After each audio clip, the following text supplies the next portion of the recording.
There was a big meeting at the White House yesterday. Healthcare officials talking to reporters on background, kind of explaining where things stood. And there was not one word about any shift in any plan. Nothing. And then after our show last night, there was a major change. A big, big change. We're back with the panel.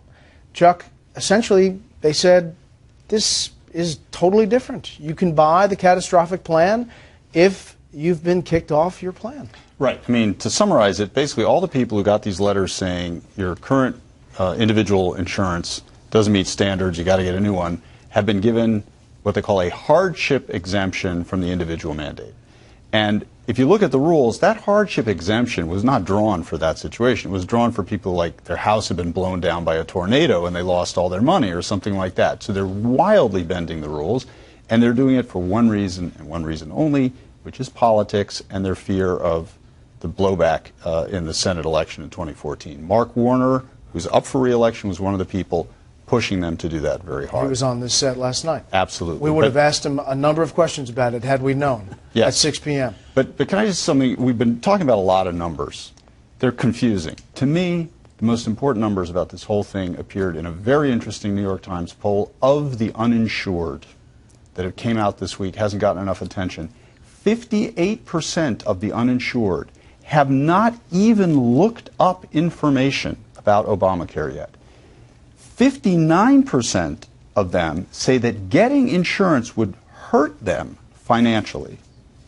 And 54%, this is sort of the good news, say they, by March they'll get it. So about half of the uninsured, the net of this is reluctantly will go ahead and sign up. And that is what has got to be worrying the White House. And 53% oppose Obamacare.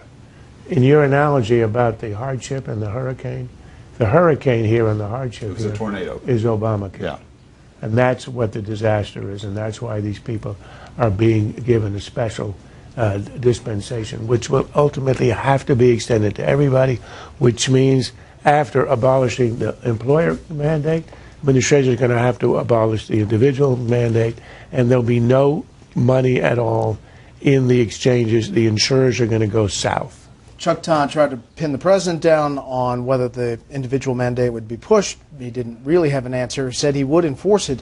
But a senior advisor was on another channel and said, and wouldn't answer the question whether there would be a penalty. Anyone would actually pay a penalty in 2014. Yeah, it's inconceivable. I mean, when you look at these changes and the other changes, it's inconceivable that anybody will pay a penalty. I mean, you're really going to assess penalties on other people who have decided that they can't afford it when you're not going to assess penalties on these folks? I mean, it doesn't make any sense. And this is the bigger problem. This law is in total chaos right now. I mean, the president is making these unilateral decisions, and I think Chuck Todd at this press conference asked the relevant question. How can people follow a law that's being changed on a daily basis? I mean, they can't. All right, I want to turn quickly to the president was asked about the debt ceiling fight that is coming up. I mean, it's hard to believe, but we're almost there in about a month. And he was asked whether there's going to be any negotiations. No, we're not going to negotiate for Congress to pay bills that it has accrued. Here's the good news. I want to emphasize the positive as we enter into this holiday season. I think Congressman Ryan and Senator Murray did a good job in trying to narrow the differences and actually pass a budget that I can sign. All right, so are we back to square one on this debt ceiling fight?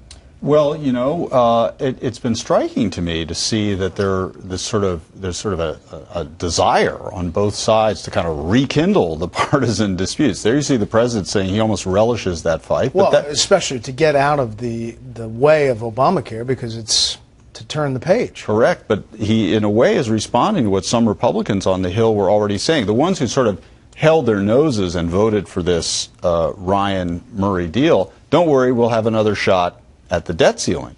For now, I got to say it's way too early to tell. No one knows what the conditions are going to be, et cetera, but I'm not really sure either of them, come March, is going to have an interest in doing that. What Republicans have to do is what the GOP did last year, beginning of this year on the debt ceiling, it got really whacked on the fiscal cliff. So as the debt ceiling approached, it understood that it had to propose something so reasonable that it would have to be accepted. And all they asked for was that the Senate, led by Democrats, which for 6 years hadn't passed a budget, pass a budget. And immediately the Senate caved and accepted it, and there was no issue. The GOP has to find exactly a similar issue where everyone agrees it's obvious it has to be done and propose it. At that point, the president would have to cave, and he will cave. Well, the Republicans, I think, will marry the two issues. There absolutely will be a debate. The president said today he thinks nobody will be crazy enough to try to have a debate about raising the debt ceiling. I think people will be crazy enough. I think they should be crazy enough. I think it would be crazy not to do that. Republicans will introduce exactly something along the lines of what Charles is talking about. It will be Obamacare related. They will bring the two issues together, and they're smart to do that. Go ahead. I was going to say, maybe they could say postpone the individual mandate. Here we because go they're already halfway there. Slowly he turns.